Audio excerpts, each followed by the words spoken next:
പോവാൻ പപ്പ തിരികെ.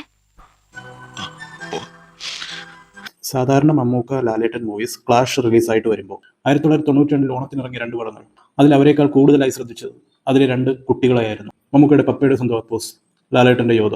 അപ്പൂസിലേക്ക് വരുവാണെങ്കിൽ ഫാസിലിന്റെ സംവിധാനത്തിൽ വന്ന ഈ ചിത്രത്തിൽ അപ്പൂസായി വന്ന് നമ്മളെല്ലാവരെയും കരയിച്ചത് ബാദുഷയായിരുന്നു. കൊച്ചിൻ ഹനീഫയുടെ സഹോദരിയുടെ മകനാണ് ബാദുഷ എന്ന് പലർക്കും അറിയാത്തൊരു കാര്യമായിരിക്കാം.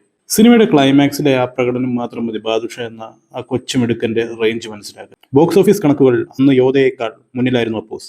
ഫാമിലി ഓഡിയൻസ് ഇരു കൈ നീട്ടി സ്വീകരിച്ച ചിത്രം 200 ദിവസത്തിലധികം തിയേറ്ററുകളിൽ ഓടി.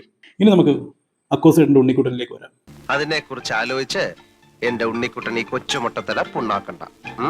ഇതിൽ നമ്മുടെ റിംപോച്ചിയെ ആർക്കും മറക്കാനാവില്ല.